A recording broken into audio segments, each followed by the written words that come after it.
with a lot of passion. Otherwise, it will become very difficult for the audience to buy into your views. Right? So now what is a tall tale? Or before we get to that, it's all about telling a story, right? Right? Storytelling is an art, right, Professor Arun? Yes. You love to tell stories. And stories, because it brings creativity and helps to connect faster. Stories we always use stories and anecdotes, even in professional trainings on the front, we use stories as a media to communicate because it's the fastest track to the brain. And a tall tale can be the most interesting way to a person's brain. That's why it makes it very interesting. And for that, the tall tale is part of the Toastmasters curriculum. Unfortunately, it's not stressed upon, and only Arabians are the pioneers in the whole of Saudi Arabia who's doing this tall tale. And because we started it, I got into it and researched into it and started doing it. And that's the benefit of Toastmasters, where we use the Toastmasters Club as a laboratory, try all sorts of things. And now we've become pioneers in this. Right? Now, everybody loves a story, right? Yes. Everybody loves. From the kids to the parents to all old people, everybody loves stories. And these are some of the most beautiful moments in the life of both the kids as well as parents. So storytelling by itself is very interesting. And what if it's a tall tale? It makes it more interesting, right? Now, what is a tall tale? A tall tale is a story with unbelievable elements, right? All of you knew there's a lot of unbelievable elements. Related as if it was true and factual, right? You have to bring it a sense and give it a semblance of reality. If you start talking totally exaggerated, unfactual things, then people lose track of what you're saying. The stories would also be an exaggeration of a real fact. One of your incidents in life, you can actually make it out to be a bigger exaggeration. That's also possible. Now, people wonder, what's a folk tale and what's a tall tale? Right? Is it a folk tale, a tall tale? No.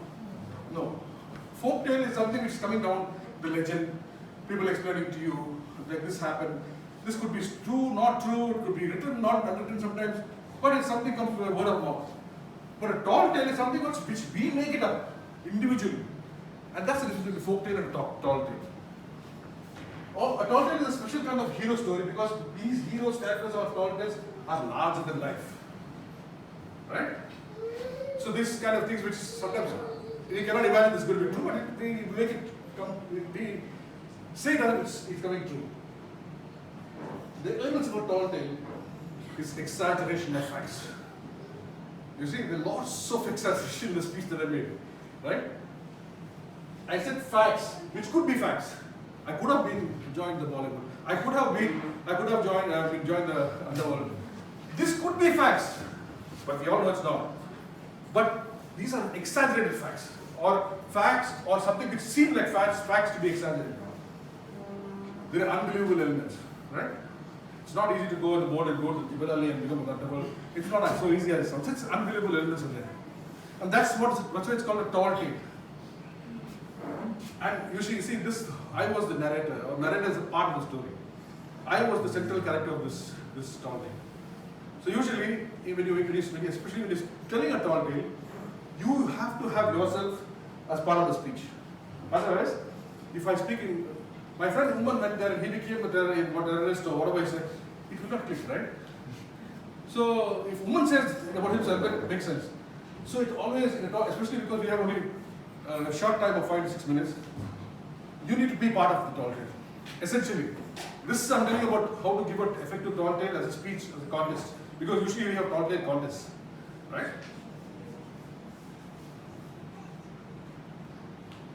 The first step, choose the hero. I chose myself. You can choose anybody if you like, but choose myself. Second step is the characteristics of the hero. Hero is looking for excitement, looking for something different. These are the characteristics which I introduced you in the beginning itself. The characteristics of the hero, he was a Maharaja, but he was not happy. He wanted something very exciting because he was feeling very bored in the palace. Then I crafted the adventure. This is where you will let your imaginations go wide, right? Use your imagination, use your creativity to craft that adventure. Build on it, build on it. And how to develop it, I will come to that. But this is the basic principle of how the tall tale works. Now, speechcraft of a tall tale, speech idea. It should be a larger than life character, right? Something which he's doing impossible things, and you can see like the tiger and with the Goliath and what is it? David and Goliath. Impossible things. The huge guy is standing above, he's taller than the mountain, one step and he jumps over the mountain. This kind of facts and things. And the speech idea shows specific purpose. What's your purpose? To entertain the audience and to bring us to the story. Now, organization is to have a clear plot line, a storyline, the settings. In the storyline, I said very clearly that the Maharaja, he's set out to have make an adventurous life for himself, and then slowly develop and create the settings of the Mysore Palace.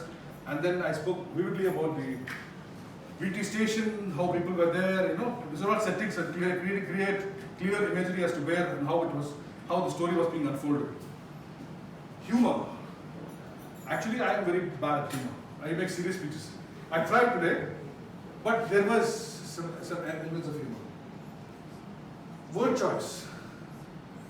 It's very important when you make long sentences and use very, very difficult words in a speech like this. It's very like you're not here to give a big message or to inspire or to transform the audience's mindset or anything. So use simple, user-friendly. I use the word user-friendly words which is understandable by everybody alike, because it's a very slight and simple thing. The tall tale. Unlike an international speech where you can use all your prowess, in this it's just very simple. Accentuate exaggerations. You use words which exaggerate or complement the feelings of the words exaggeration. Use body language to complement those exaggerations. Similes, metaphors, these kind of things to complement those, to add to those, to actually increase or intensify the exaggerations. These are thoughtfully crafted. You have to craft the speech thoughtfully. Okay? Like again, I said this is very variety, short and simple. So this is basically what you should remember while crafting the tall tale. Right? I will share this presentation with you. So elements for success. Now, how to make an interesting the tall tale be successful? Because you can always start from different angles and start speaking unbelievable things and exaggerations, but how to keep it within check? So I went from here and then jumped to the Bay of Bengal. From there I jumped and went to the moon. It becomes boring. So the exaggerations, many exaggerations, but exaggerations through a proper channel, and which increases the excitement of the audience. So if I say it is a bundle of lies, but said very factually. Right? That's how it should be. If it's totally lies, then it's like, people get bored. But there should be some element of believability in the lies. Problem to solve. So every time I was saying there's a problem, creating a problem, there's that guy, somebody chasing me, the Bollywood, everything there's a problem, and the speech, I solved many problems in the speech. You could take one problem if you like. But always about getting into some trouble, doing something and getting out of it. Larger than life and superhuman qualities. The walking through or running through a railway track, pulling the lever on the railway, people going on the other side. It's completely unbelievable, right? But it's all about larger than life. The plot has to be funny and impossible, right? When it's funny and impossible, and there should be a lot of action. Series of actions which keeps the excitement going.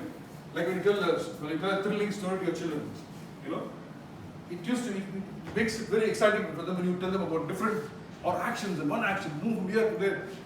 That's how it's going to be. About delivery, about the delivery part of it, I will talk in a couple of slides later. The techniques. Paint the picture. You need to create the mood and the picture. People should believe or feel when you say the dark alleys of the station, a few beggars curled up in the corner and sleeping there. I saw them and went and stepped beside them. Slowly when you say all this, it creates an image. All of you start going there. paint the picture. I went to the very busy station and then I slept on the corner on the platform. That's all. But there's no need to say that there were people sleeping there. It was till the dark, and I saw few people sleeping there. I went and that's to paint the picture. Create the mood. By every action, every word you say, increase the excitement and the mood of your audience. Make the characters dynamic. There were several characters, but there was one main static character, me. Right? The palace, the guards. I also got my wife. There were several people, but one main character created the climax. And then resolution. Finally, I felt that the excitement is not worth it after all, and I got back to the palace. So it's resolved. Everybody's calm, finished. Right? This is essentially, this is not exactly a textbook. Or this is the best way which I found after doing a lot of research. This is the best way which I found to go about a tall tale. And many of these are essentially, or can be done in most of the speeches as well. But for tall tale, this is what I like to do. See, this is not a presentation by Toastmasters. This is not a presentation in the event. This is out of my own way of how I crafted or how I approach the tall tale. So you could probably enhance on this, seek some other opinions, whatever suits you. This is not from the textbook, not a textbook. And I don't claim to be a doctorate in tall tale, right? Now, this is common for all the speeches that we make. The 4 P's, volume. When there is excitement, when there is sense of urgency, when there is sense of despondency, we increase the volume. When there is sorrow, when there is despair, when there is hopelessness, we really bring down the voice, bring the sense of hopelessness. See? That's how you use the volume. To increase when you say, I saw him.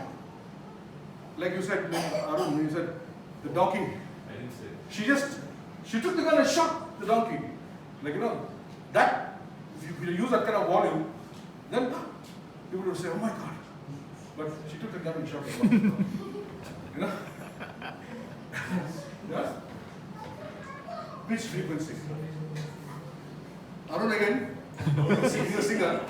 Because what's pitch and frequency? The same thing you can say in a different pitch, right? I can speak to you at this pitch. I can speak to you at this pitch as well. Without increasing the volume. The volume is the same. Pitch is different, right? So that's pitch to create the right impact, you should use the pitch rightfully. They say, how you take, at what level, at what scale you take the song. Depends on how the song goes. If you take it the wrong pitch, the song will go all. Same with the speech. If you start the speech, good evening, Toastmasters. I would like to speak to you today about, then when the climax comes, I'll go far higher. So you should know where to start. Because once you start, you've made the beginning. You can't go back and go down again. That starting point. So it's very important, the pitch, the speaking rate. See? When I was saying, I started walking. He started walking too. When I ran, he ran too. I ran faster. He ran faster. Like I was increasing the pace of my speech to bring that sense of urgency or fear. And suddenly I saw the liver. I pulled it. And they went to the other side. See that pause. Toastmaster Perry uses the word pregnant pause. Because pause has so much of meaning. When you use it at the appropriate place, at the appropriate time, in the appropriate manner, pauses can be magical. But if you use it at the inappropriate place, and no longer than it's required, it becomes confusing. Right? I tell you, there was one Toastmaster who said, yesterday I went to the market, so the pause between the and market, where did the? So, yesterday I went to the market, and what I saw there was phenomenal. See? That pause makes sense. I went to the market, So pauses have to be well thought about. And in a speech, the pauses are actually which adds value. Because that's where you want the audience to have the idea sink in and assimilate it before you get into the next idea. This is universal for all the speeches. gestures. No? It has to be complimentary. I went to Toastmaster Ajit's office yesterday. He has a huge office. Right? How does it sound? I'm showing the results. He has a huge office. Right? You're confused. What is this guy doing? Is it huge or small? Right? I said, I expected. I went to Ajit's office yesterday. I thought he was a general manager. He has a huge office, but he has a small, dingy place. You know? So if I say huge and then dingy, it brings the contrast. So it has to, if I say huge, I thought he had a huge office, but he has a very small one. So you wonder, is huge or small? Or what is he finally saying? What is Ajit's office all about? So gestures have to be complimentary. You know, it has to be, everything that we do, we have only 5 to 7 minutes, or 5 to 6 minutes in this case. If you have a 1 hour speech, you can crack jokes, you can bring anecdotes, bring the audience to your fold and talk. In 7 minutes, you have to use every skill, every nuance that you can to have the audience listen to you and understand every bit of what you say. Right? For that, you have to use all these techniques to make a good speech. Compliment, it has to be pleasing. And if I come and say, I was enjoying the speech yesterday, but it was really fabulous. You know, my gestures are totally negative. You know, it has to be pleasing. If you say it was a wonderful morning.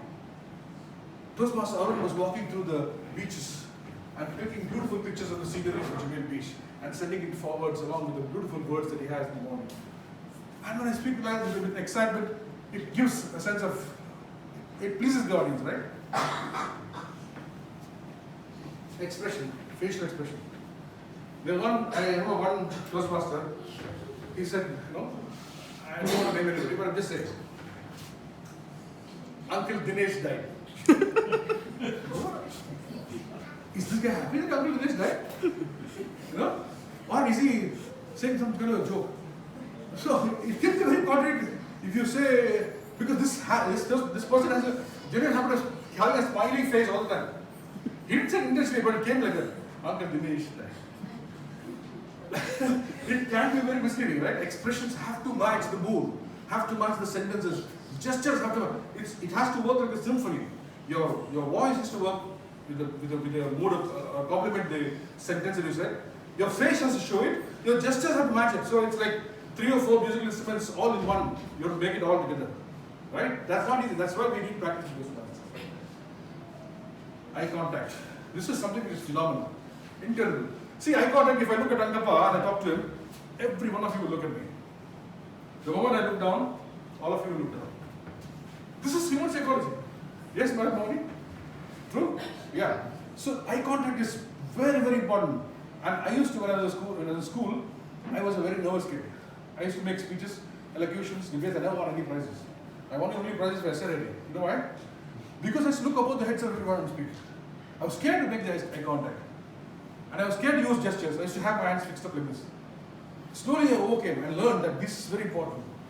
So eye contact is extremely important at all times, unless the speech calls for it.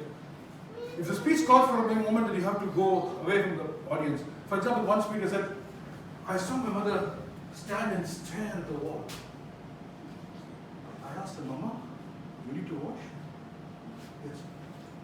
If she's staring at the wall, I can't stare at Anup and say, she's staring at the wall, right? I need to stare at the wall. So unless the speech calls for such moments where you have to change your views from the audience, you have to have eye contact. At all times. Somebody may be yawning, somebody may be unhappy, somebody may be not listening, but you need to have eye contact. I can see who's yawning, I can see who's not understanding. I'm joking. So, it's the stories that connect people. Tall tale also is a story. It has to connect. Unless you make that connection with the audience, regardless what it is, a speech, a story, or a tall tale, will fall flat. So you need to make that connection by crafting it well, by learning the nuance of delivery, using the appropriate words, and most importantly, seek views from your audience, from the mentors. Any questions?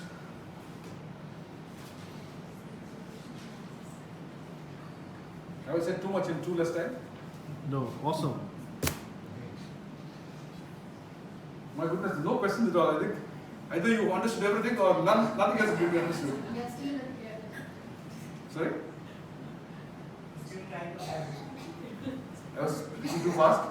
We are still in the story. Is it mandatory to have a climax for shorting, or we can end up like, okay, this continues kind of things? See,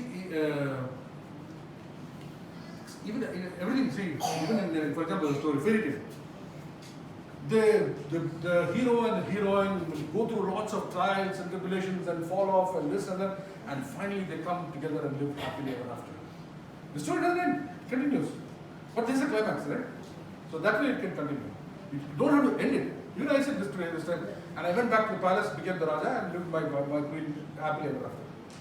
Right? So that's how it is. So it has to be not conclusive, but climax should be there. Yeah? Any other? Somebody will, oh, the kid was raising a hand. Okay, let's move on. Yeah? Thank you very much.